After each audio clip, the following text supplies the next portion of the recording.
What's up everyone and welcome to the channel. Today, we're going to explore an interesting scenario of what if Issei was betrayed and became the Crimson Angel god of domination. But before we start, don't forget to smash that like button and to subscribe to the channel for interesting contents. Now, let's get into part 1. Issei, to you, what am I? Who I am? Riaz asked, her back to Issei. To me you are the president. Issei said a little confused. Moron. Riaz screamed as a sob escaped her throat. Riaz ran out of the club room. Asia hurried towards the door, but stopped to look at Issei. Issei, you are horrible. It's too much. Why can't you understand Riaz's feelings? She questioned Asia, with tears in her eyes, confusing Issei, before she chased after Riaz. That wasn't right, Issei. Hyudou said with a sigh. And not okay like what? Issei asked in confusion. That, exactly that. I can understand very well what the girls are going through. Hyudou said, sounding exasperated. Exactly. It's only natural for Riaz and Asia to get angry.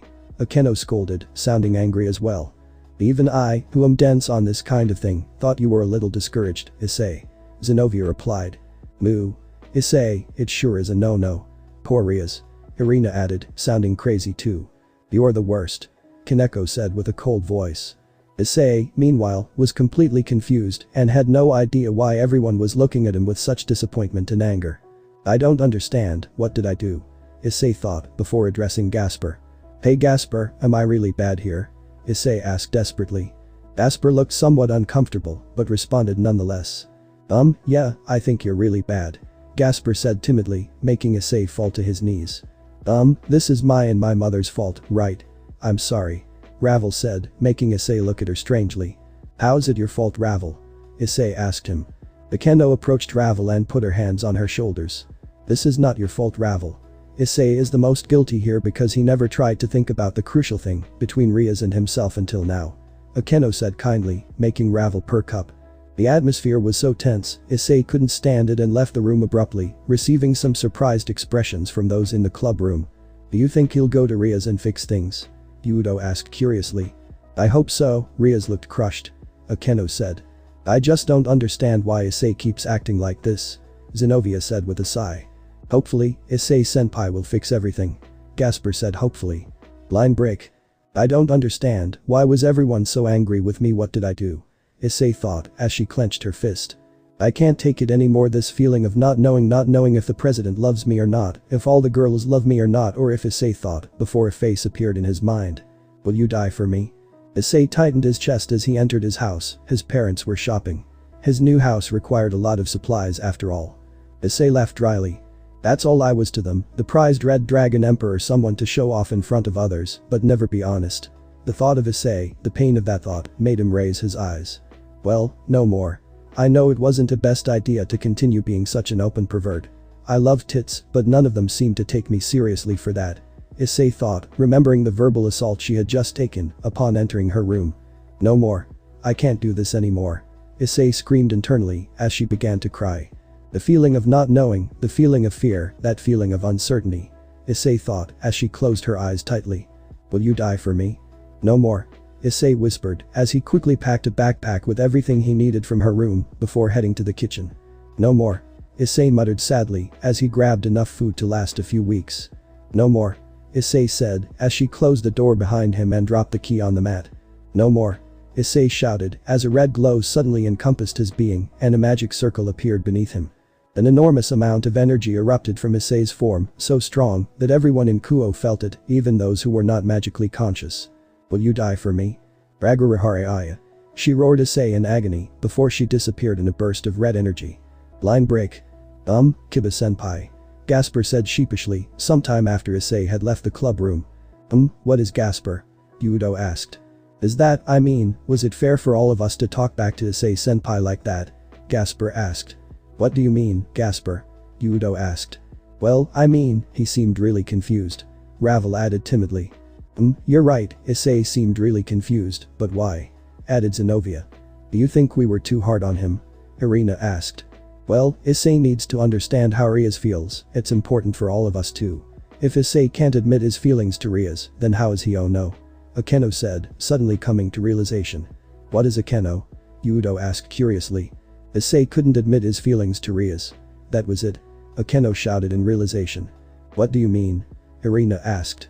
The last person, Issei, admitted his feelings to Akeno said, with a surprised expression on her face. Rainer? Kaneko said suddenly, as his eyes widened.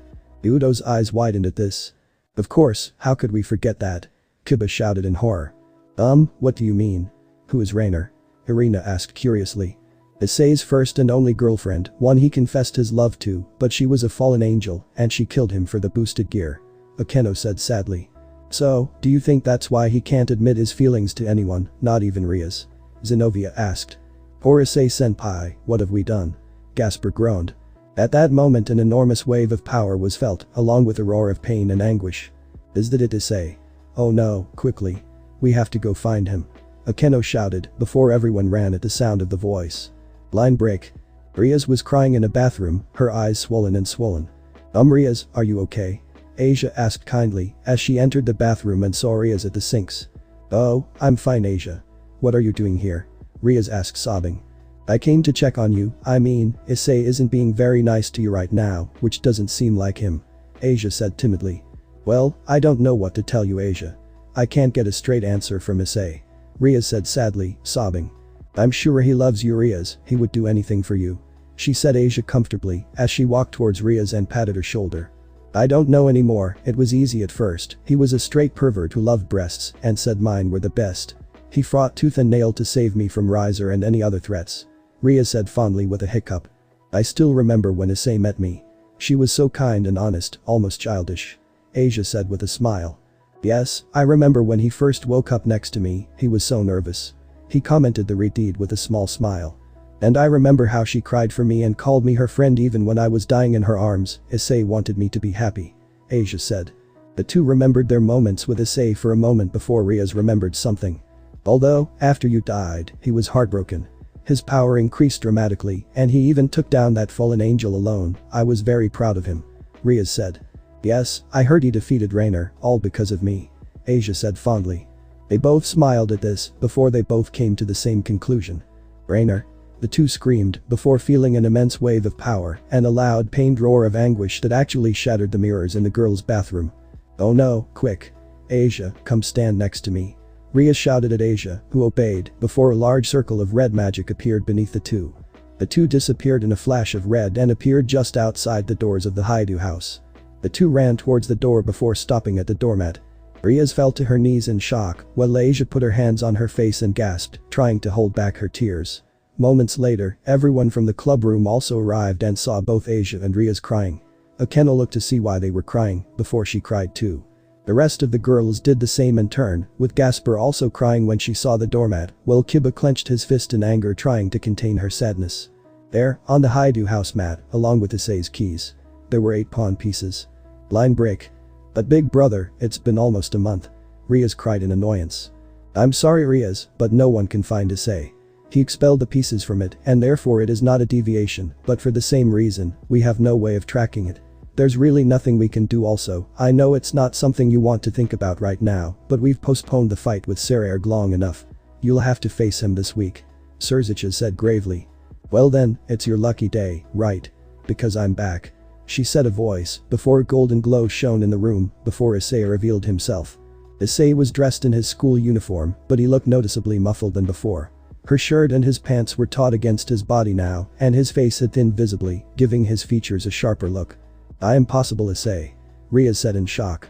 That's right, it's me, Rias. Issei said with a smile on her face. Rias smiled at this and went to run into Issei's arms, before she felt herself being grabbed. When he turned to shout at the person holding her, he saw her brother, with an unusually stern expression. Yes, Rias, I'm back, not because of you of course, I'm back to school, it's been a month after all, and I can't fall behind in my studies. Issei said mockingly, a smile etched on her face. What are you talking about Issei? He questioned Rias in confusion. Rias. Issei said, as he shook his head, making everyone in the room look at Issei suspiciously. Ironically, everyone in the room right now, with the addition of Surzich's, were the ones who were there before Issei left. You really are a spoiled little princess, aren't you? Issei asked, as an angry expression appeared on her face. What are you talking about? Rias asked, sounding a little hurt. I died in your twisted and sick schemes. You could have told me to keep him away from Rainer, after all, even then, and until recently, I would have done everything you said. I died and they brought me back as a demon, just so you could get a strong piece, to get you out of your marriage to Riser. I almost died doing it too. I didn't care though, I loved you after all. Issei said, making Rias smile in joy, before she heard her words correctly. Did he? Rias asked hesitantly. Yes, beloved, because now. I hate you, Rias Gremory. Issei growled, driving a stake through Ria's heart and shocking everyone in the room. Because? What do you mean? Rias asked tearfully. I did everything for you, I died for you, and I risked life and limb for you. I followed you to hell literally and figuratively, just because you cared about me, or so I thought. Issei said bitterly. But I do care about you, Issei, I love you. Rias shouted in tears. Really? Issei asked, his tone deadly flat. Yes, Issei, I love you with all my heart and soul, and I want to spend the rest of our lives together. Rias cried. Words, nothing but sweet words. The same words I would have died to hear from you just a month ago, but now they mean absolutely nothing to me. Issei said, making Rias gasp. You've only thought about yourself. Well, I tried my best to make you accept me and tell the truth, you did to a certain extent, you never behaved like a loved one. No, all this time, you used me as you saw. So, and here comes the trick, when you couldn't get one thing, out of me, do you know what you did? Issei asked rhetorically. You broke what was left of my heart. Issei said in a cold tone, which sent shivers down everyone's spine. I'm sorry, Issei. Rias shouted, crying openly now. I didn't realize Rainer had hurt you so much. Rias continued. I wonder why. Issei said coldly, making Rias stop crying momentarily. What do you mean? Rias asked in confusion as he tried to hold back his crying. What I mean is that you never cared about me. Issei shouted, making Rias step back. This whole year, you've been using me, flaunting your Red Dragon Emperor. Sure, I got strong under you, but what did you really do? You might have been affectionate, physically with me, but emotionally, they say no man is an island, but they never met you, Rias Gremory. Issei hissed. You never recognized my emotions. You knew he loved you, yet you played with me, do you know how much that hurt me? I couldn't think, I didn't know the truth, I constantly asked myself. Does he really love me, as a partner?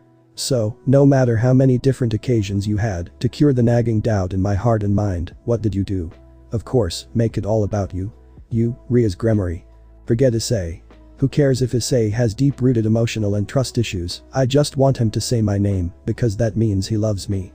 Not like he hasn't already tried it, almost dying for my sake. No, I need you to say my fucking name. Issei shouted, turning Rias into a sobbing mess. Issei breathed for a moment before resuming. Anyway, I'm done with you, Rias Gremory, but let me tell you what happened to me a month ago. Issei said calmly, making everyone look at him, even a whimpering Rias. You see, expelling the evil pieces from my body should have killed me. Only thanks to Drake who sustained my life force, I managed to survive. You almost literally killed me with your selfishness. Issei said before stopping. But then, I saw an angel, once again, quite literally. Issei said, receiving a sigh from Irina. That's right, Irina, I'm an angel now, just like you, well, maybe not as much as you. Issei said, before 10 wings grew out of her back. What, 10 wings already? But the color, Irina said surprised. Yeah, kinda thanks to Drake, my wings are now the same red color as my balance breaker, though, do you want to know the best part? Issei said with a smile. I can't fall, ha ha ha ha. Laughed Issei, seeing the stunned expressions on his face. No way. Irina shouted in surprise. It's true, I've even already lost my virginity since I had them, and I did it a few more times after that, I'll be an angel until the day I die. Issei said, dropping numerous revelations. What? Rias asked in shock. Oh, but I think I've gotten off topic. Yes, Gabriel saved me. Issei said nodding. Well, as you may have guessed, it wasn't easy becoming an angel. Drake comes with a hefty price tag, regardless of which conversion system you use. Issei said proudly. So, does that mean you're Gabriel's ace? Irina asked curiously. Oh, heavens no, a mere ace wouldn't be enough. Issei said happily. No way, you can't say, Irina said before leaving at the end. That's right, just like Dulio, I'm a joker. Issei confirmed with a smile. But you want to know the really good part, Rias. Issei said, making Rias look at him carefully. When Gabriel found me, barely clinging to life, a few inches from death's door, do you know what he told me? Issei asked. Rias remained silent. These were exactly his words. I can see that your heart is aching, you have suffered much and gained little, for this reason, I will give you a chance at life. I will never return to you, nor ask for more than you can give. Know that you have my love, forever, and be strong. Become my joker. Issei finished, before looking at Rias. 11. The woman, no, a literal angel, did more for me in 2 minutes than you have done for me since I joined your little family. It must mean that for someone who supposedly loves me, you have a terrible way of showing it. However, I suppose it's appropriate. Gabriel is an angel and you are, in every sense of the word, a demon. Issei said harshly. Riaz couldn't take it anymore and ran away, like before. Also, Surziches, since you're here, I suppose you should know, the little ceremony with Red Satan, it's all over. I don't want to have anything to do with Riaz.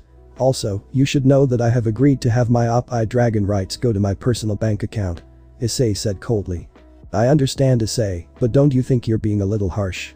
Riaz explained to me what happened to me, and although I can agree with you that she didn't understand your feelings, isn't this a bit much?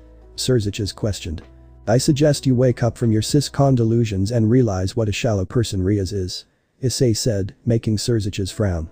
He complained about how superficial Rizer was, but he hurt me in ways you can't even imagine. Don't tell me this is too much, since I wanted to do much worse, but I promised Gabriel, Issei said. Issei, are you sure you mean that? Surziches asked, as his lips thinned. Come on then, don't you like it? Kill me. I'm sure that when the other Satans find out that you killed the Red Dragon Emperor, an angel, and restarted the Great War, they will happily oblige you and all your cis-con delusions. Issei replicated. You're playing a dangerous game here, Issei. She warned Surziches. On the contrary, I'm done playing. Issei replied firmly. Surziches did not respond and simply disappeared back to the underworld, using a magic circle. Well, now that the main issue is out of the way, let me tell you what I think about all of you for absolutely breaking me and pushing me to the point of no return. Issei said. Issei, we didn't know.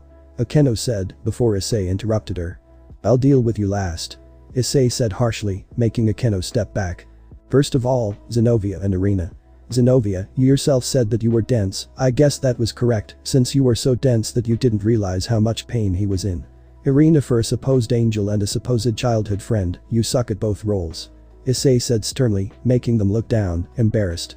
That being said, since neither of you were here when the event that scarred me for life occurred, I can't be too angry with you too. However, at this stage, I couldn't care less about either of them. Issei said indifferently. 11. Asper, you're actually my second favorite person in this room right now. I could tell that you, even during the verbal assault I took, were hesitant to add anything, seeing that something was wrong with me. For that reason, I don't hate you, and in fact I recognize you, but you are a very bad friend. Issei said sadly, causing Gasper to look down. Ravel, honestly, I don't hold any of this against you. Issei said, making Ravel look at her in surprise. You didn't say anything hurtful, and you even tried to apologize for that. I'm grateful, and right now, you're the only one I see as a friend of mine in this room. Issei said with a smile, before his face hardened. Asia, I'm immensely upset with you. Issei said, making the former nun look at him in surprise. I fought tooth and nail to save you from Rainer. I cried in agony when you died. I attacked Rainer in fury for what happened to you, and finally begged Riaz to save you and give you a new life. You said I was your first friend. I wish I never had been. A sacred maiden who can cure everything, even a demon, could not cure the pain in the heart of her so-called friend, and in fact thinks that her friend is horrible. Issei said, making Asia cry in sadness. As for you three. Issei said, looking at Akeno, Kiba and Kaneko. Let's start with the smallest first. Issei said, as he faced Kaneko. You, who looked at me from the shadows, from the beginning. You, who fought with me in the church. You who said you would take care of me. No, Kaneko, I'm not the worst. You are. Issei said in a flat tone. Do you know what the best part is? She questioned Issei rhetorically, while Kaneko matched her gaze. In 1 month, I gained control over something that, to this day, terrifies you. Issei said, making Kaneko look at him with fearful eyes. Alright. Issei said, before gathering Senjutsu chakra around him. The best part though, is who taught me, Shirin. Issei said, making Kaneko look at him in panic. That's right, you know who, she also took my virginity. She's a feisty cat, that's Kuroka.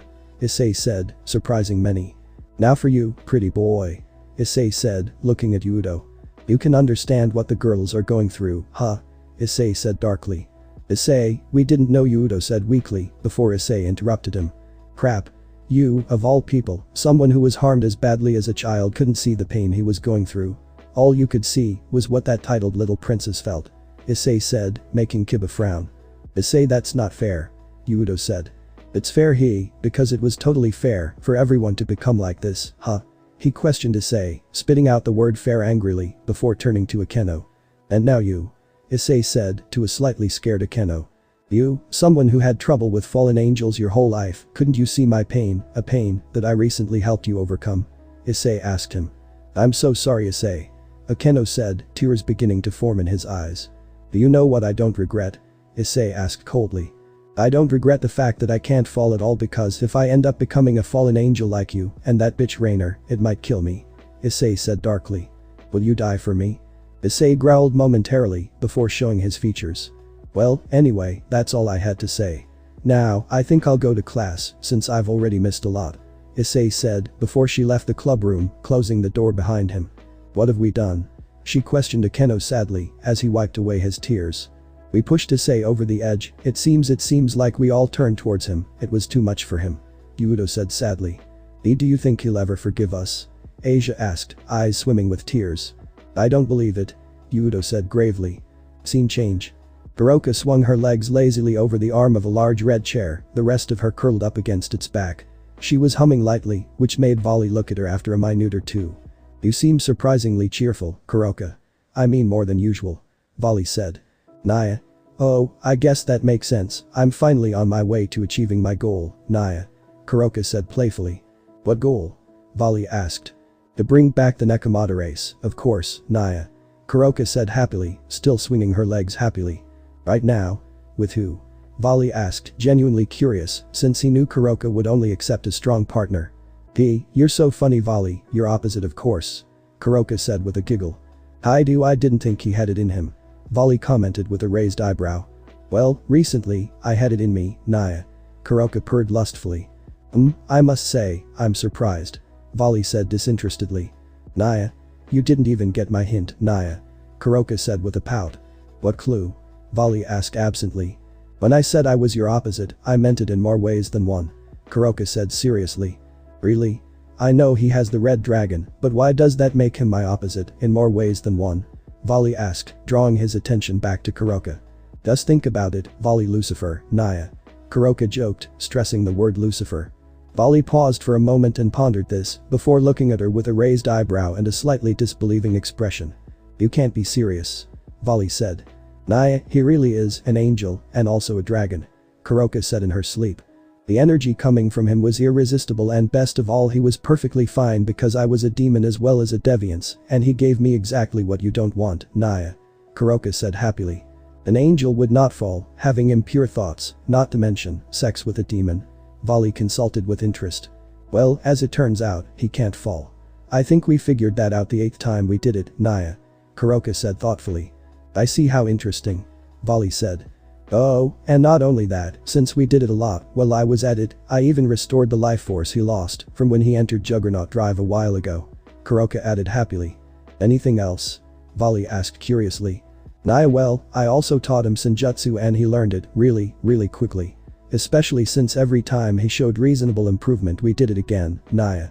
Kuroka said happily. Very interesting, maybe next time we fight, he might even be able to beat me. Volley said thoughtfully.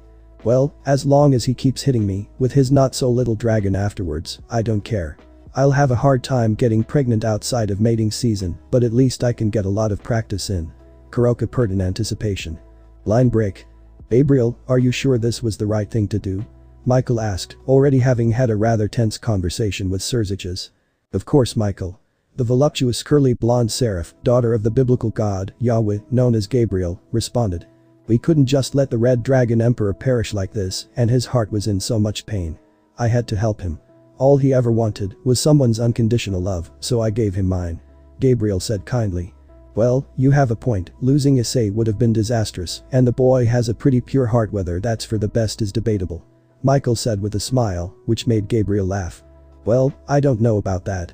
Gabriel said, at his beautiful and smiling face, he became strangely serious. The pain I was in, I was completely heartbroken, like nothing I had ever seen before. Michael, if you saw him now, on the surface, you would think he had only changed slightly, but I spent days with him, helping him recognize the heart of him and what people mean to him. It wasn't easy, Michael, he was devastated, and I barely managed to save him. However, now he has changed, but I think it is for the better, since he can now open up to others once again. Gabriel said with a frown, sounding somewhat sad. I understand. I didn't know Issei was suffering so much. Michael said with sadness in his voice. Yes, as it seems, no one did. which is what pushed Issei to her breaking point. Gabriel said sadly. Line break. Ah, it feels good, Drake. I'm back and everything is better than ever. Issei thought happily. I must say, though, I've never heard of anything like this before. It's true that all my hosts had members of the opposite sex group as partners, I've just never seen my host walk away so many from something like that. Drake commented. Well, we've already established that I'm one of the strangest hosts you've ever had. Issei thought.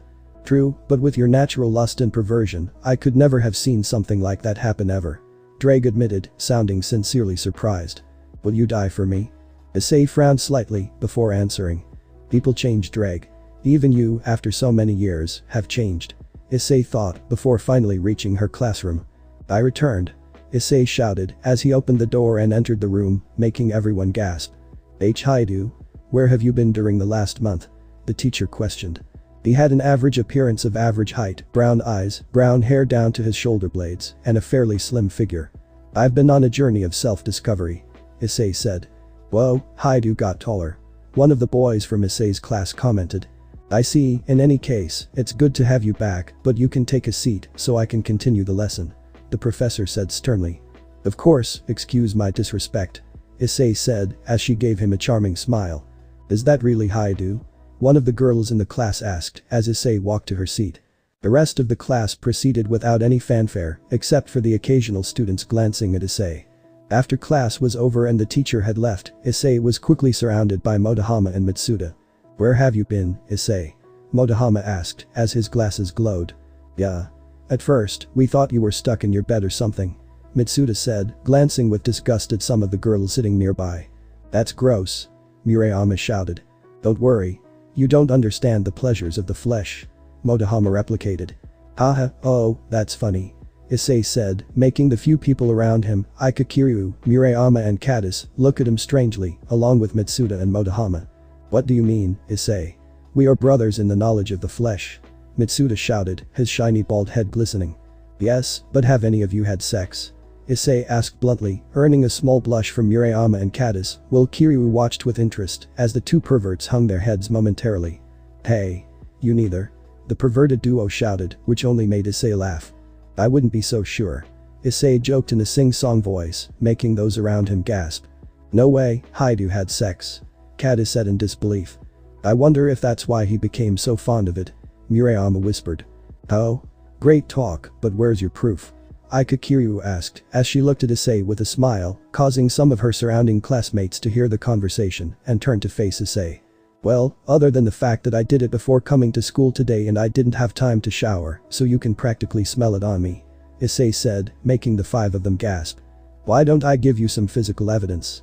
She questioned Issei rhetorically as she took off her jacket, revealing her arms training in the fabric of her white dress shirt. Issei then took off his white dress shirt, leaving him only in his red t-shirt, revealing his arms to the classroom, causing some blushes from the girls and some looks of envy, mixed with spiteful respect from the boys. Finally, Issei turned around so his back was facing everyone before taking off his red shirt with some gasps. Holy shit, Issei. What happened to your back? Mitsuda was asked because along Issei's back there were numerous angry red scratches. As I said, physical evidence. She is a wild cat in bed and can take a hell of a beating. Issei said as she put on her shirt along with the rest of her clothes, the rest of the class still gaping at what she had just said. No way. Was Hyudou serious? Murayama asked in a whisper. They looked quite genuine. Kiryu said, commenting on the marks they had just seen on his back. Lies. Issei. There's no way it's the truth. Tell us this is all a sick joke. Motohama shouted indignantly. No, besides, this wasn't the first time we did it and it won't be the last. Issei said casually. As? Who? Because. Mitsuda shouted. How? Well, you saw how the girls in this class reacted to my body and you know that despite my perversity, I'm not as bad as a boy. I would do anything for my friends. Issei said with a frown as she remembered an image which appeared more and more frequently in her mind. Will you die for me? As for who? I'll leave that until the end. The why, however, is because I have superior genetics. Issei said before falling silent. Well, who is it? Motohama asked, both in excitement and envy. Kuroka. Issei said simply. That doesn't tell us anything. The perverted duo shouted. Oh right, did I forget to mention that Kuroka is Kaneko's older sister. Also, when I say a lot, I'm not just talking about her age compared to Kaneko. Issei said, causing her jaw to drop across the classroom. No way, Mitsuda said in shock. Kaneko has an older sister. Motohama continues. Yeah, though, they're not on the best of terms. Oh, and I'll say this now. She's mine, so don't even think about it. Issei said. I can't believe Hyudou had sex with someone, Murayama said. Well, if you want, I could show you what it's like. She mocked Issei with a smile, making Murayama blush and mutter her denials. Oh, how bad that is. If Kuroka is to be believed, I'm apparently very good at it. I mean, just ask everyone who heard us near the edge of town this morning. Issei said, earning looks from all eyes. Issei smirked at this, before feeling someone staring at his crotch, and looked to where he felt the gaze coming from, only to see Kiryu looking at her with a blush. Impressive, isn't it? Issei asked, making Kiryu laugh nervously and look away from her. Well, you're not short on power, that's for sure. Kiryu said wickedly, making Murayama, Katis, Motohama and Mitsuda look at him in shock. Like I said, superior genetics, in more ways than one.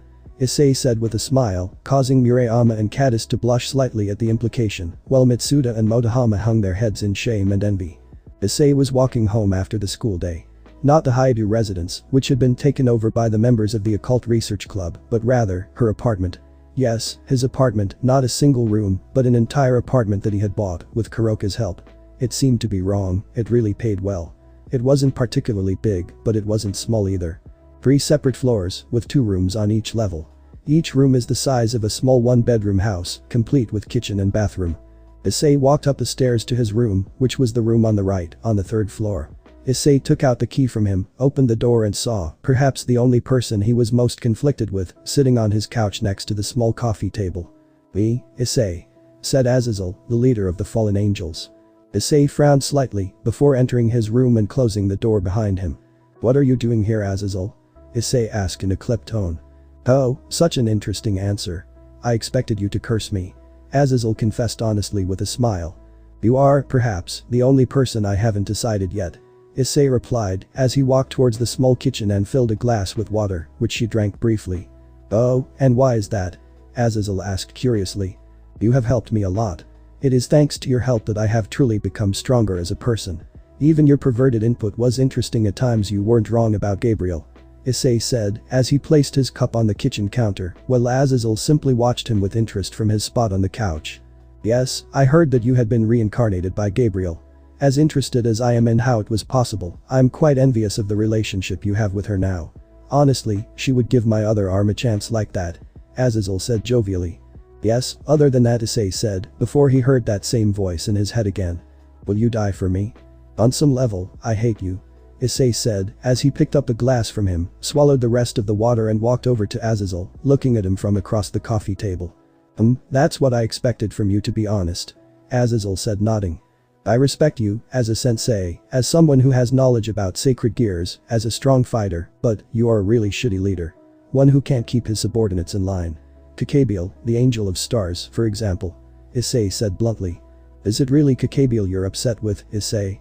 Azazel said seriously. Will you die for me? Issei growled, clenching his fist in annoyance. No. You know exactly who I'm talking about. Issei said, anger seeping into his tone. Oh, and who would it be? Azazel asked calmly. Don't fuck with me, Azazel. You left that bitch Rainer roaming free and I suffered for it. Issei shouted, her temper breaking at Azazel's calm questioning. Well, I guess that's true. Although, you had a great opportunity to confront me about it. Azazel said, still in that annoyed and calm tone. Yes, like when I confronted you about it at the meeting between the demons, angels and fallen angels. That was good, right? Issei asked sarcastically. Well, the situation was different then. Things were too serious then. I couldn't satisfy your whims at that time. Azazel responded in an even tone. Issei looked at Azazel, but said nothing. You know they, and I'm sure you know who, will face Sarerg and his family tomorrow. Azazel said, changing the subject. HMPH like I care, Issei huffed. They will most likely be defeated without you. Not only because of your strength, but also because of the strength you give them. Azazel pointed out honestly. Well, if that was the case, then they should have cared more about my feelings, if I was as important to them as you say. Issei replied unhappily. I won't say they are innocent in the matter. A maiden's heart may be complicated, but a man's heart is fragile, no matter what the media says these days. Azazel said. Issei hummed this, but didn't respond.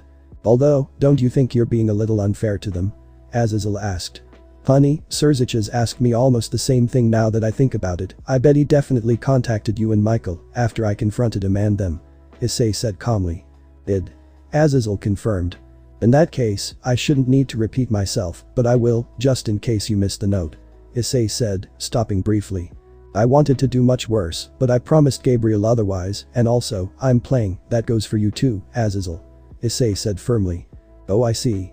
I guess you're serious about that then. Very well, as a man, as a fallen angel, and, let's be honest here, the reason you're so angry, Azazel said, making Issei look at him with his eyes wide open. Squinted eyes. That? Issei asked. I apologize for the actions of my subordinates and for the pain it caused you. Azazel said, as he stood up and gave a small bow to Issei, before heading to the door.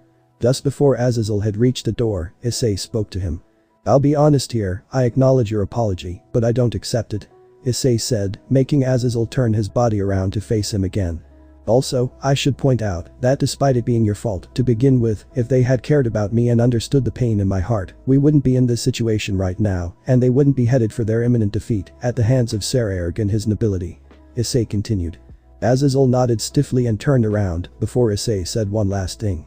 And just for your personal entertainment, I've already had sex on that couch 4 times. Issei said, pointing to the couch Azazel had just sat on. Azazel laughed loudly before turning towards the door and opening it. Well, at least you haven't changed completely. Laughed Azazel as he gave Issei one last look. No, but I've changed a lot. Issei said with a smile as her 10 crimson angel wings sprang from her back. I see, in any case, I will let them know, even if you are surprised by what they do now. Azazel said before leaving, closing the door behind him. Just like I care about what they do now. Issei thought with a frown. Will you die for me? Issei growled before deciding to go take a shower. Man, I hate that bitch. Issei thought angrily as his mind was still plagued by a certain fallen angel. Breast line. That's quite interesting, Ravel. Said Lady Phoenix, a mirror image of her daughter, Ravel, in her 20s, the only exception being her hair, which was made with ornate hair ornaments. I don't get it, mother. Ravel said in confusion. Well, from the sounds of things, not only has he cut all ties with Princess Gremory, but he, in fact, has no ill will toward you. There couldn't be a better result. Ravel's mother said. But mother, how can you say that? Ravel asked in shock. Don't you remember what happened with your brother? Mrs. Phoenix asked. Ravel frowned slightly, remembering the spectacle that was the failed marriage between Riser Phoenix and Rias Gremory. Well, there was nothing we could do since Riser accepted the challenge. It doesn't mean we're happy with him. Surziches could have cornered Riser into doing it because due to Riser's pride, she fell in love easily and we lost the marriage. Lady Phoenix continues. However, now, we could win something even better. Lady Phoenix said, making Ravel look at her curiously. An angel, heavenly dragon. One that cannot fall. Add to the fact that he's the holder of the reinforced gear, well, he's a pretty rare specimen, any way you look at it. Lady Phoenix said thoughtfully. I realize that, but considering the situation with President Rias. Ravel said uncertainly. Oh now, Ravel. You know what we are. We are demons. It is in our nature to be selfish. Furthermore, we were not the ones who caused the problem. From what you said, this has been the case even before Gremory fought Riser. The fact that the Gremory couldn't see the pain her pawn was in is not our fault. The fault lies solely with her. Lady Phoenix said. I guess that's true, though, I feel kind of guilty. Ravel confessed as he looked down. Dear, I'm not saying you should do anything right now. All I'm saying is that you should act as you would before this incident. You don't need to feel guilty for something you didn't do. Lady Phoenix said kindly. He said he doesn't have any of that against me. Agreed Ravel. In fact, and he even considers you his friend, you are lucky. Lady Phoenix said before sighing, seeing Ravel's still unsure expression. Listen to me, Ravel. Lady Phoenix said kindly, making Ravel look at her again. I may sound selfish here, but I only want the best for my children. No matter what happened to him, I can still see that you care deeply about the Red Dragon, or rather, Issei Hyudou. Whether he was a demon and part of Rias Gremory's family, or if he is now an angel, nothing has changed for you. I don't want you to regret it, and if you really love Hyudou, you should continue pursuing him, if that's what you want. While it is good to be considerate of others, you should not do so at the expense of your own feelings. Lady Phoenix said kindly. Ravel nodded with a smile. I understand, mother, and thank you. Ravel said. What are mothers for? Lady Phoenix questioned, with a smile of her own. Breast line. Issei walked to school the next day. Thanks to Azazel, he knew that the Occult Research Club would not be at school today, so he felt relieved. The day started out normal enough, but after lunch, Saji was sent to pick up Issei, since Sona wanted to talk to him. As the two walked, Saji observed Issei for a while, noticing that not only her appearance, but also her manner had changed quite a bit. Even simple things, like the way he walked and the way he held himself, had changed. "So, is there a reason why Sona wants to see me?" Issei asked curiously. "She didn't say, just that there is something she wants you to see," Saji replied. There was a pause once more before it was interrupted by Saji as they approached Sona's office. "Because you did?" Saji asked curiously. "That's a pretty vague question," Issei said, making Saji frown slightly. "It's okay, it's just a joke, I know what you're talking about, no need to get in a bad mood," Issei said with a small chuckle before becoming serious. "Tell me, Saji, if Sona turned on you, would you still care about her?" Issei asked. "What do you mean, why would Sona turn to me?" Saji asked, genuinely confused, as the two stopped just outside Sona's office. "If Sona betrayed you, would you still take care of her? Could you still proclaim that you love her if she broke your heart?" Issei asked with a frown. Saji didn't respond and simply looked at Issei strangely. "If the rest of your partner turned on you, if almost everyone you thought was your friend attacked you, could you look at them the same way?" Issei asked again. "What do you mean? How did they come back?" Saji asked in confusion. "Answer this for me, Saji. If you risked your life for someone, put your body through hell for someone, endured someone's infinite suffering, just so someone could be happy, would you consider that proof of love?" Issei asked. Saji blinked at this before responding as Issei expected him to. "I suppose," Saji said with a small shrug.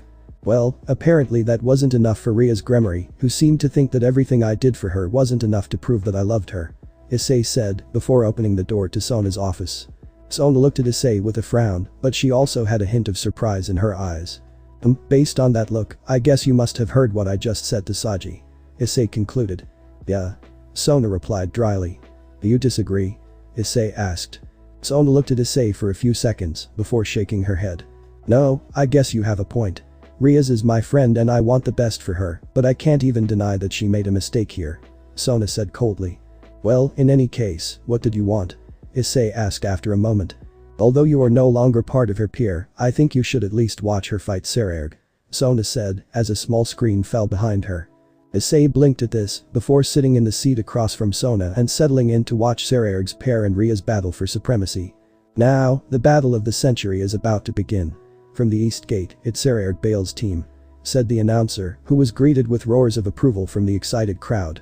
"And finally from the West Gate, it's Ria's Gremory's team," the announcer finished, eliciting many more excited screams. The Gremory group seemed uneasy, however. His heart was not with them as they marched, the masses could not grasp it, but Sererg did so easily. Sererg looked for the one he wanted to fight the most, Issei Hyudou, Emperor Red Dragon. However, he was not there. When the announcer told everyone the rules, Sererg made a decision. Once the announcer finished speaking and told the two teams to head to their area, Sererg spoke. "Since the Gremory group is losing their pawn right now, I too will take my pawn out of the equation," Sererg declared loudly. "What is this?"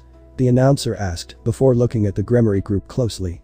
"Ladies and gentlemen, it seems that the famous Red Dragon Emperor is not present today. This might explain why there was a delay in this match, however, Sererg has also kindly removed his pawn from the battle, evening things out," the announcer said loudly. The crowd was surprised at this, noticing that the Op-Eye Dragon was, in fact, not present. Some of the crowd applauded Sererg for his gesture, while others murmured quietly at the lack of the Red Dragon Emperor. The Gremory group could not say anything and left to their area in silence. Line break. In the first match, Hyudou Kiba faced Baruka Furkaz, a knight of Sererg, from the House of Furkaz, a horse-dominant family and one of the 72 remaining families. Kiba was being hit by Furkaz and was struggling. "I have to wear what it looks like," Hyudou muttered to himself, thinking about his ace. Before Kiba could use his ace, however, Issei's angry face briefly appeared in his mind. "No, but still, I can't lose here," Kiba thought. "Baruka, give me this chance. Come at me with everything you have in one strike," Kiba shouted, surprising many. "Oh, that's a strange request, it sounds like something my king would say," Baruka said from the top of his place. "Very well, I will oblige you," Baruka said, accepting the request, cheering up the crowd. The crowd roared in approval as the two knights attacked each other. "I'm sorry Issei, also, I'm sorry President," Kiba thought after the clash, since both he and his opponent had been eliminated. Line break. The second match had Kaneko and Roswis against one of Sererg's towers, Gandoma Balam, and the other knight on their team Liban Cressel. Gandoma was a giant, a man 3 meters tall and packed with muscles, especially his arms, which would not have been out of place on a giant. Liban, on the other hand, was a gentle-looking blonde, equipped with a sword and light armor. Pant. Kaneko thought, remembering Issei's words in the classroom and the power of her senjutsu, before remembering her sister and shuddering slightly. Kaneko, what's wrong? Roswis asked with concern. Kaneko didn't respond. The battle ended in a draw once again. Kaneko was quickly taken out, and Roswis exhausted all of his strength to knock down both of her opponents, leading the four to retreat. Line break. Governor Azazel, as we approach the halfway point, is there anything you can say about this strange turn of events? The announcer asked curiously. Yes, it seems that the Gremory group is missing its heart in this battle. Although it's too early to tell, I don't think they will be able to defeat Sererg and his family, who are all united under his dream. Azazel said honestly. Line break. In the next match, Zenobia and Gasper faced Ludora Bune, the remaining tower for Bale's team, and Mistita Savnok, the bishop. The battle was not very important. Zenobia was quickly cursed in the fight by the bishop, who temporarily sealed her ability to use her holy swords, while Gasper sacrificed himself to buy time, until Dot. Afterwards, she unleashed Ex Durandal on her two opponents, eliminating them. However, Gasper also fell in battle, leaving the Gremory party with only a knight, a queen, a bishop, and a king. No pawn. Line break. The battle of the queens was as follows. Akeno Himejima against Kusha Abaddon. The two took to the air and were met with intense blasts of demonic energy. If Akeno used fire, Kusha responded with ice. If Akeno used water, Abaddon used wind. It was a stalemate. Now, priestess of the holy lightning, is that all you have to offer? You certainly don't live up to your namesake. Kusha mocked. Akeno stiffened at this, remembering that Issei claimed that he would commit suicide if he ever became a fallen angel. I don't need the holy lightning to defeat you. Akeno roared as she unleashed a multitude of attacks at Kusha, exhausting herself. Kusha laughed at this, and a huge hole appeared in front of her, which absorbed all of Akeno's attacks. This is the end for you. Kusha declared boldly. A multitude of holes quickly surrounded Akeno and unleashed all of their magic on her, who, in her exhausted state, retreated easily. Line break. The next one after the last fight was one that was not in favor of the Gremory group. A 12 was rolled, so Sererg himself came out to fight. Riaz couldn't be sent, as she had no illusions of defeating a new Sererg, and Riaz didn't want to send Asia, so Zenobia only faced Sererg. Knight of Gremory, before this fight begins, please answer this. Where is the Red Dragon Emperor? Sererg asked. Zenobia sighed lightly, before answering. Issei felt like he was being treated unfairly and neglected, so he left the peerage in a near-suicidal attempt. Zenobia said honestly. You mean he forcibly changed from a demon to something else? Sererg asked curiously. Yes, using his will, he expelled his evil pieces and almost died doing so. Zenobia answered. I see. I thought Hyudou was a man of substance, a man I considered a worthy rival. Sererg said in thought, before shaking his head. However, it seems I was wrong and he is simply a coward, one who cannot face his challenges head-on. Sererg finished, making Zenobia glare at him. How dare you? Hissed Zenobia angrily, making Sererg look at her with a raised eyebrow. You have no idea. We had no idea what it looks like, but I won't let you spit Issei's name like that, no matter if he's a member of the president's family or not. Zenobia whispered, before screaming at the end. Sererg smiled at this. There is. That fire that has been missing from all of you until now.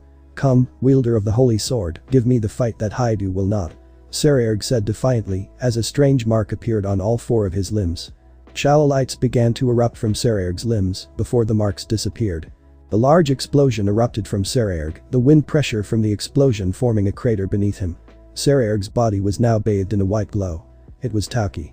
Zenobia was oblivious to the murmurs of the crowd and the announcer, and accused Sererg. Sererg also fearlessly charged towards the approaching holy sword wielder. Zenobia punched the Ex Durandal at Sererg, who met it with a fist. Waves of energy erupted from both of them, blinding them and the crowd. When they jumped back, the results of the collision were revealed. Oh, you really cut my Tauki, you even hurt me a little. Sererg said appreciatively, while observing a small cut on his fist. I won't let you insult Issei like that. He's already suffered enough and I won't let you add to that, especially by insulting him. Zenobia said coldly. I see. I am impressed by your will, so much so that I will face you head-on, as I would have faced him. Sererg said, as the Tauki surrounding him increased. Sererg again accused Zenobia, who once again tried to meet him with the Ex Durandal. However, Sarayerg fearlessly continued to charge at him, bracing his left arm against the blade as he plunged his right fist into Zenovia's insides, causing a sickening crack to be heard as he broke 2 of her ribs and sent her flying down. "You were a good opponent," Sarayerg said as he turned around and began to walk away. "Then don't turn your back on me," Zenovia screamed as she coughed up a wad of blood. "Oh, you're quite durable for a gentleman," Sarayerg commented, really impressed. "Issei received this attack and continued fighting. I will too," Zenovia said boldly. "It might be a stupid power type, one that knows nothing of strategy or tact, but still I won't give up," Zenovia hissing. "That's the spirit you have there. Very few people have such strong wills, especially after receiving such an attack," praised Sarayerg. "If I go here without a fight I will never be able to face him again," Zenovia breathed. "Alright then. Along with my respect for your determination, I will also give you this," Sarayerg said with sharp eyes as his entire Tauki enveloped his right hand, causing the blood from the cut he received earlier to evaporate from the pressure, while the fist itself seemed to glow with immense power. "This is a punch that can cause critical injuries even if lightly touched. A half-hearted attack won't be able to stop this," Sarayerg said loudly. Zenovia was undeterred and focused all her power on her sword, gritting her teeth in concentration. Zenovia charged towards Sarayerg, who was there waiting. "Hiya!" he roared at Zenovia as she lowered the double holy sword on Sarayerg's arm before a huge flash occurred. When the light went out, Sarayerg lost his right arm, yet he collapsed at his feet, the motionless form of Zenovia. "Magnificent. I will give you my right arm. You truly proved to be a worthy opponent," Sarayerg said to the dejected Zenovia before her exhaustion overcame her and she fainted. Line break. After this battle, Sarayerg proposed a one-on-one battle between kings to decide the battle as it would be inevitable, with only Asia and Riaz left. After some discussions, Sarayerg's proposal was accepted and the 2 kings faced each other. "I wanted to fight the Red Dragon Emperor," Sarayerg said, catching Riaz's attention. "I wanted to prove that I was even stronger than that legendary creation to cement my reputation," Sarayerg continued. "However, it seems that something has happened between him and all of you," Sarayerg said, making Riaz look down. "I'm not going to pry, it's none of my business, and the way the knight fought for his honor, it would be disrespectful for me to accuse him of being a coward again, especially when she cut off my arm and forced me to use my phoenix tear," Sarayerg said, really impressed with Zenovia. "That said, I'm afraid I won't hold back here today, cousin. Prepare yourself, Riaz Gremory," Sarayerg stated. Line break. The match was over. Riaz had no chance against Sarayerg. Even at her best, Sarayerg would have crushed her. As she was beaten within a minute, unable to land a single hit on Sarayerg. Sarayerg Bale had completely and utterly defeated Riaz Gremory. Issei had watched the entire match, with a poker face that Sona couldn't see in the slightest. Even though each of his previous and some current friends were defeated by their opponents, Issei didn't flinch in the slightest, never taking his eyes off the screen. When the battle ended and the broadcast changed to various people's opinions on the battle, Issei stood up. "I'm going to go now," Issei said simply. "Before you go, just tell me one thing," Sona said in a low voice. Issei stopped but didn't turn around.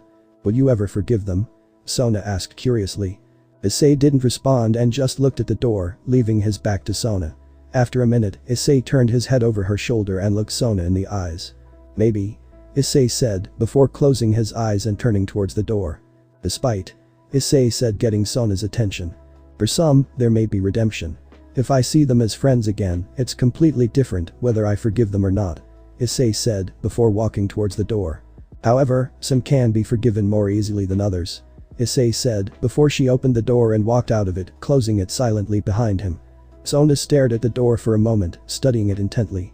"Well, all things considered, things could be worse, but it looks like Riaz has lost her dragon forever," Sona thought gravely. Rest line. "You've been surprisingly quiet for a while, Drake. Is something wrong?" Issei thought. "No, not really, strangely enough, things are actually better for me now," Drake answered honestly. "That's strange. Better, how?" Issei asked curiously as he walked through Kuo. School had ended at some point during the battle between Sarayerg and Riaz's respective responsibilities. "Well, not to sound too selfish, but since then, your perversity has diminished quite a bit. Even more so after you talked to Gabriel and even more so after that, when you joined that Nekashu it even decreased every time you did it," Drake said thoughtfully. I don't understand," Issei thought in confusion. "Well, with the Gremory recognizing your wickedness and using it to help you become stronger, my heart almost broke, especially after that old nutcase gave us those awful names," Drake said, sounding close to tears. However, since then, you have changed and become stronger in a non-evil way, even faster than I could have imagined. You are almost someone I can be proud of now. Praiser Drake. Yeah, I put you through a lot, didn't I? Drake, I'm sorry about that. Issei thought timidly. A lot in fact. Drake agreed. Well, at least things are better now. Issei thought before stopping at a door. Issei was now standing outside his previous residence. The Hyudou family, who, for all intents and purposes, were more like the occult research club's family. Issei sighed for a moment before knocking on the door. After a short wait, Issei's father opened the door. Issei? Issei's father said in shock. Issei didn't know what to expect, but he was suddenly pulled into the house and given a hug. My child, where did you disappear to? The older Hyudou man asked before calling his wife. Issei's mother came after a moment, and upon seeing Issei, she quickly ran up to him and gave him a hug as well. Now I feel bad. I thought you would have been happy having a bunch of beautiful daughters without a perverted son. Issei said with a laugh. Even if you are a pervert, you are our little pervert. Issei's father said jovially, with his wife nodding before leaning closer. And to be honest, the apple didn't fall too far from the tree. He whispered to Issei's father, making his son look at him in surprise. Oh, you mean? Issei asked in shock. He just gave Issei a small wink before lying down. Where have you been all this time? Issei's mother asked. Well, that's a story, but above all, it was a journey of self-discovery. Even now I have my own house and a job. Issei said with a chuckle. Really? Issei's mother asked in surprise. Yes, I really grew up. Issei said proudly. I'm going to say, just look how big you've gotten. I can't believe I'm envious of my own son. Issei's father said, referring to his son's new and impressive physique. Well, if I'm going to be a man, I might as well look like one, right? Issei asked timidly. I'll go make some tea. Issei's mother said before heading to the kitchen. Meanwhile, Issei's father said as he dragged Issei to a single-seat couch and sat down on the couch. I want to know who the special lady is. Issei's father said quietly to Issei. What lady? Issei asked in surprise. Don't be shy with me. Do you think I wouldn't notice that my little son finally graduated from being a pervert to a man?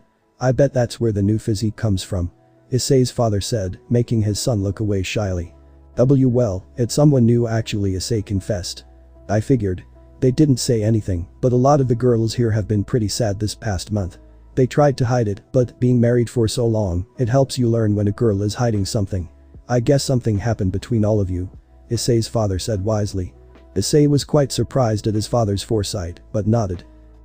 Yeah, some things happened and things aren't quite right between us right now.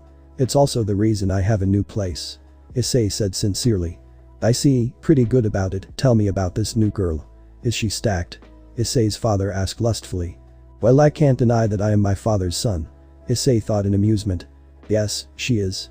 Issei said with a chuckle before her mother came over and served them tea and sat down next to her husband. Well, tell us about your Issei. How did you meet? Issei's dad asked. As?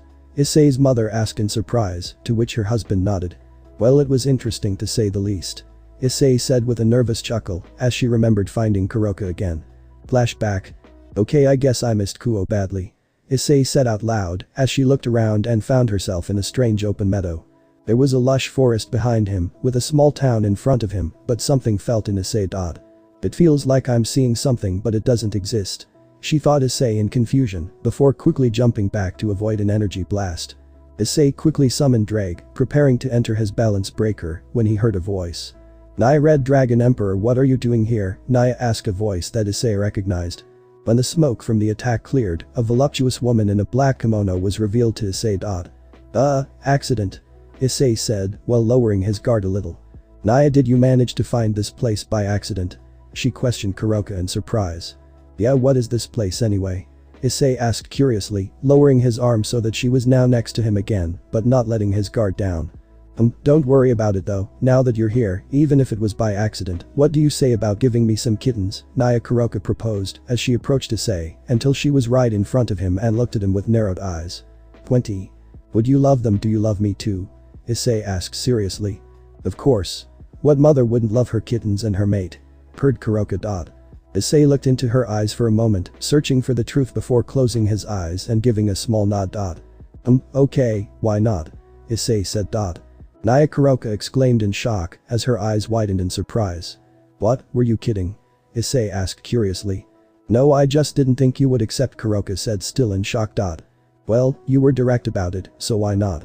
Issei asked as he caused the driven gear to disappear. Is this a joke? Kuroka asked curiously, narrowing her eyes. No, Issei said simply. That's fine with me then. Kuroka said as she pushed Issei onto her back and slowly crawled towards him. You know, I have a lot of questions right now, but I'm not going to pass up an opportunity like this. Kuroka said before she planted her soft lips on Issei's. Issei returned the kiss in turn, finally letting his guard down. Not bad.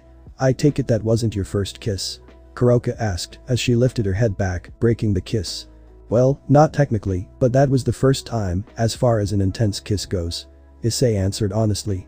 Kuroka smiled before going down for another kiss, this time sliding her tongue into Issei's mouth, which he met with his own. Pulling away from the kiss, Kuroka sat up and took off her, letting it fall next to them, letting her kimono fall open slightly, showing more of her cleavage. Well, Red Dragon, are you getting excited? Naya Kuroka asked. If we're going to do this, at least call me Issei. Issei said with a small frown. Well then. Kuroka said before she opened her kimono, revealing her chest to Issei. Well, Issei, are you getting excited now? Naya Kuroka asked. Issei didn't give a verbal response, but instead sat up and grabbed Kuroka's broad chest with both hands. Kuroka meowed in joy at Issei's ministrations. Issei gently caressed her considerable assets in equal parts curiosity and wonder. They are so soft. Issei commented, a little surprised. Naya, well, Nekomata normally chooses a suitable male to breed with, however, trying to do so without the generous assets is difficult. Kuroka explained happily. Kuroka gasped at the sudden sensation and wrapped her arms around Issei's back tightly. After a moment, Issei shifted his mouth, causing Kuroka to let out a grateful moan. Finally, Kuroka had enough and gently released her grip on Issei's back and brought her hands to his shoulders before she pushed him down again. Well, I think you're ready, Naya. Kuroka said, feeling a bulge pressing against his butt. Kuroka slid down Issei's body until she was now resting on his thighs.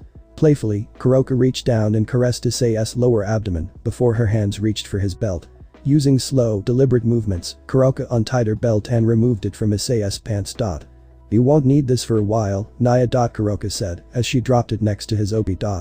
After a few seconds, Kuroka collapsed on top of Issei, their chests pressing against each other as they both lay there panting. As far as accidents go, this was the best one of my life. Issei said, having caught his breath. Well, I didn't expect this to happen either, but I'm glad I was today's scout, Naya. Kuroka said. Yeah, you never told me where it was. Issei said thoughtfully as she wrapped her arms around Kuroka's slender back. Do you really want to know? Or, would you rather we go to the second round, Naya? Kuroka asked with a seductive smile. Well, I still need one more minute before it's ready. Why don't you give me the short version? Issei suggested.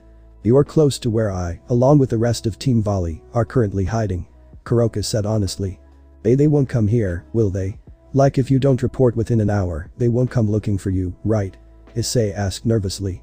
Not for another 3 hours, though, I'm sure LaFay would love to join in, Naya. Kuroka replied jokingly. Yeah, well, I don't like the idea of Volley or Biku coming this way. Issei said with a grimace. Well, anyway, it's been a minute, so it's time for round 2, Naya. Kuroka said before she sat back down. This is the best accident never. She thought Issei. Breast line. After numerous rounds of sexual intercourse, the loving duo made amends, and Issei finally told Kuroka what had recently happened to him. Naya. Let me see your wings please, Issei, Naya. Kuroka asked shyly, with a small blush, biting her index finger shyly. Ah, who could refuse such a face? Issei questioned, before her wings emerged from her back. Kuroka looked so excited at the sight of them and practically lunged at Issei, pushing him back to the ground. Ah. That hurts, you know. Issei said, as his wings fluttered. Wow, they even move like my tails. Kuroka said in childlike wonder, before she gently caressed her wings with both hands. This feels weird. Issei said, as a strange tingling ran down her spine. Good or bad? Kuroka asked curiously. Somewhat good but mostly weird. Issei explained. Can you wrap me in them? Kuroka asked timidly. Issei tried to bring his wings, and they obeyed, enveloping Kuroka. Naya, so warm and fluffy. Good night. Kuroka said with a yawn. Oh oi, you can't just fall asleep like this. Issei said indignantly, but Kuroka was already fast asleep, snuggling against him unconsciously. Sigh, well, I'm a little tired too. Issei muttered, before going to sleep as well. Breast line. Do you think we should do something? A man asked. I'm not sure, they look comfortable. A girl responded. Still, I should have reported it a while ago. The man added. Well, maybe they got distracted. The girl suggested timidly. Well, knowing Kuroka, if someone like him agreed to help her achieve her dream, I guess she'd take it, especially with Vali constantly rejecting her. The man said. Naya, Arthur, shut up, I'm trying to take a nap here. Kuroka muttered sleepily. That's very good, even though you never reported it. Although standing at the peak of the red dragon, which currently has 10 angel wings, never mind that it is a demon wrapped around you, it is somewhat unusual. Arthur, the wielder of Caliburn, responded. I'll explain later, I need to try something now that you reminded me. Kuroka said, now fully awake. Issei, time for round 8 or 7 or 9 I forgot. Kuroka said, waking up Issei, whose wings opened involuntarily as she stretched out her arms. Issei blinked before looking into Kuroka's playful eyes, before looking to the left and seeing Pendragon's 2 blonde brothers. Issei sighed at this before palming his face. I told you someone would come. Issei muttered with a groan. Well, it's not Vali or Biku, and look, even Lefei came, Naya. Kuroka said happily. I'm not doing this in front of them. Issei said quietly. Naya. Well then. Kuroka said. I'll be back in half an hour. Kuroka said as he made a shooing motion with his left hand towards the brothers. What do you need half an hour for? Lefei asked curiously. Don't worry, Lefei, we'll wait for her.